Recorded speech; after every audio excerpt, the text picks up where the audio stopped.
Hello dear students, welcome to Kataria pharmacy. So students, हम study कर रहे थे B pharma first semester inorganic chemistry. इसकी हमारी यूनिट 4th स्टार्ट हो चुकी थी। यूनिट 4th में हमने एक लेक्चर इसके अंदर कवर कर लिया था, एक्सपेक्टोरेंट। आज का हमारा सेकंड टॉपिक स्टार्ट होगा इस यूनिट का, वो है emetics.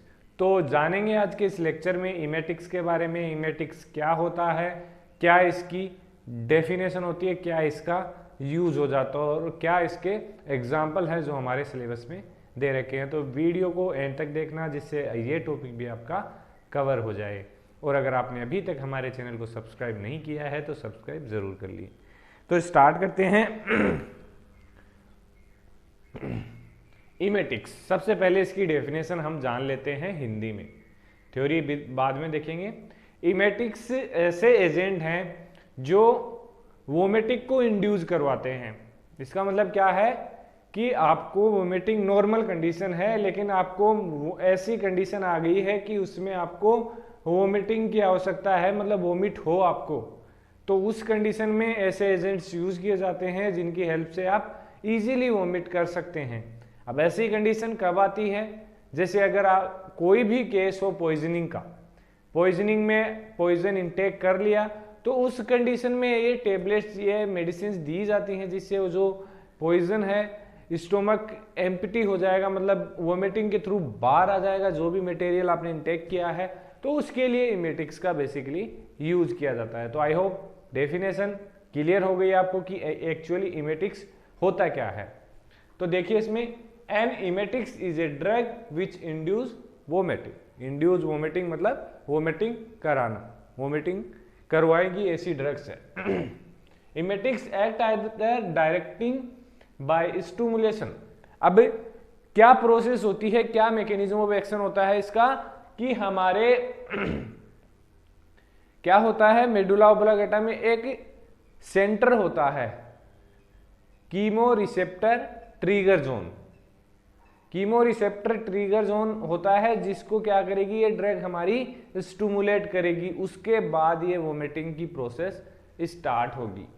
Stimulation of chemo receptor trigger zone located in the posterior medulla oblongata और reflex action of irritation on gastrointestinal tract. इससे क्या होगा, जो कीमो रिसेप्टर ट्रिगर जोन है वो रिफ्लेक्स एक्शन करेगा, कहां पर, गैस्ट्रोइंटेस्टाइनल ट्रैक पे, देन वोमिटिंग होगी। तो इसकी प्रोसेस भी समझ में आ गई और डेफिनेशन भी क्लियर हो गई इसमें। अब बात कर लेते हैं एग्जांपल्स की।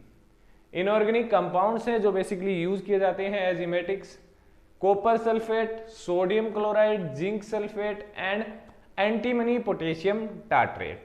तो इन एग्जांपल्स में से हमारे सिलेबस में दे रखे हैं कॉपर सल्फेट और एंटीमनी पोटेशियम टार्ट्रेट। तो कॉपर सल्फेट के बारे में इसी लेक्चर में हम देखने वाले हैं। पोटेशियम, एंटीमनी पोटेशियम टार्ट्रेट के बारे में नेक्स्ट लेक्चर में हम स्टडी करेंगे। तो इमेटिक्स आर कॉन्ट्रा, एक लाइन और है इसमें, emetics are contra indicated in poisoning cause by corrosive और पेट्रोलियम प्रोडक्ट। अगर आपको पॉइजनिंग हुई है किसी पेट्रोलियम प्रोडक्ट की वजह से, तो उस कंडीशन में इमेटिक्स का यूज नहीं कर सकते हैं। इमेटिक्स कॉन्ट्रा इंडिकेट होगी, मतलब जो इसका एक्शन है वो नहीं आएगा बिल्कुल भी। तो ये चीज ध्यान रखना आप। अब बात कर लेते हैं हमारे एग्जाम्पल की, कॉपर सल्फेट की। इसका फॉर्मूला आप सभी को पता होगा, नॉर्मल कंपाउंड है CuSO4.H2O। ये कॉमन फॉर्मूला है किसका, कॉपर सल्फेट का। इसका मोलिकुलर वेट है 249.7 ग्राम पर मोल। इट नॉट लेस, जो इसका स्टैंडर्ड है, it not less than 98.5% and not more than 100%, मतलब 100% से ज्यादा नहीं होगा और 98.5% से कम बिल्कुल भी नहीं होगा अमाउंट ऑफ कॉपर सल्फेट। ये इसका स्टैंडर्ड हो गया। आगे देख लेते हैं इसकी प्रॉपर्टीज क्या क्या है। It is blue crystalline granule, और पाउडर ग्रेन्यूल फॉर्म में भी होता है और पाउडर फॉर्म में भी होता है, ब्लू कलर का बेसिकली होगा।